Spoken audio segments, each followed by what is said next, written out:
I put a pearl on some of my slides. To me, that's a symbol. It's a symbol of value. It's something that's small, and sometimes little things can slip by and you don't notice them, but a pearl is something that has value, and it causes me to think about how sometimes the little things are really important.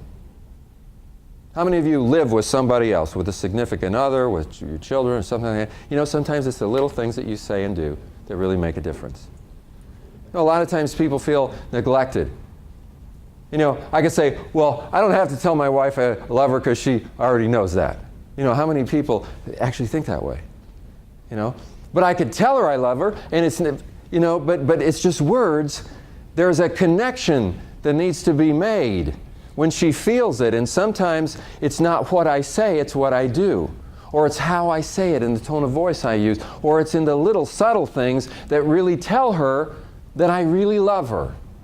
And those things are important, and sometimes those things go right by and we don't even notice them because we're so busy. Sometimes we're stressed out. We're not thinking of those things. Yes, this person is really valuable to me. Yes, we just assume that they know that we love them, but if you actually look at how you treat them, sometimes it's not really as well as you could. Anybody here married? Can you remember when you first got married?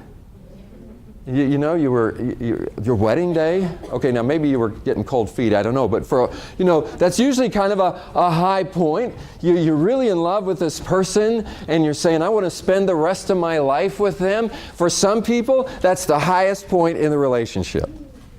It goes downhill from there. You know? I mean, because then, you know, they're married and they're interacting together and they're discovering things that they didn't know about the other person. They don't particularly like those things. They're not getting along really well, and they're having arguments over the finances and arguments over how we raise the kids and arguments over all these different kinds of things. And the stress is coming up, and they're not really knowing how to deal with each other effectively, how to manage the stress, how to build the love and build the relationship. So it deteriorates. And every time you have an argument and you don't resolve it and come together and really connect, you carry with you this baggage, unresolved baggage. And then the next time you have an argument, you're not just arguing about that thing, but all the unresolved stuff at the same time. And what happens is, little by little, it eats away and erodes at the relationship. And the things you say and the things you do out of reaction and out of anger and so forth serve as sabotage that tear down the relationship.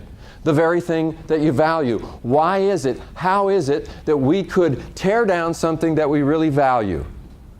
Maybe our habits get in the way.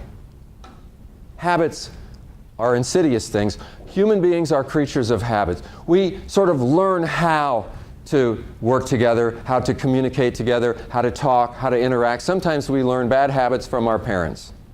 How many of you could say your parents were the perfect model of a great relationship and great communication? I'm not going to raise my hand. Okay, one. Okay, if we had to use our parents as models, and some of us aren't doing as well as our parents did. We need to be improving generation after generation, but the habits that are instilled in us from a child, we tend to carry forward into later life, and we don't realize, we don't even think about how we communicate and how we interact. Now, much of what I do is one-on-one coaching. And I coach people in all kinds of situations. I do anger, on Tuesday of next week, I'm doing an all-day anger management coaching session with somebody who loses his temper at work and it's gotten him in big trouble and he's about to get fired. And I do for that. I also do mediation between people who can't get along at work. And I do all kinds of very difficult kinds of things with individuals, you know, who can't get along. And trying to teach them skills. Because the habits they have are not serving them well. Maybe they picked these habits up at a younger age, but they're at a point now in their career, in their relationships, where these habits are causing a problem. Now, it's easy to understand when we talk about the anger management and all this kind of stuff, but now when we get into time management, sometimes it's hard to see how sometimes the habits you have are working against you. The only way you're ever going to improve your productivity is to break habits that you have. And for most people, it's hard to break a habit. And so what I'm hoping today is, as we talk, and we're going to be talking about a lot of different kinds of things in terms of stress and working with people, and just the specific way that you go about your work that are habit bound. And I'm going to give you some ideas of maybe some habits that you could pick up. You know, to pick up a new habit, you have to work at it. Because you have to unlearn the old habit, and then you have to learn the new one, and you have to reinforce it. Now, does anybody know the definition of insanity? Doing the same things over and over, expecting different results. Okay. Now, by that definition, we're all insane. Because we're creatures of habit. We do repeat the same behaviors, expecting a different result. This kind of insanity is really hard to break. And what we want to talk about today is ways of breaking the insanity.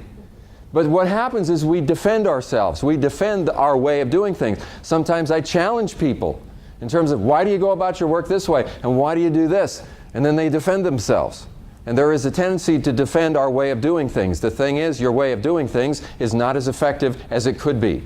It's time to let go of some of the old behaviors and to learn some new ones.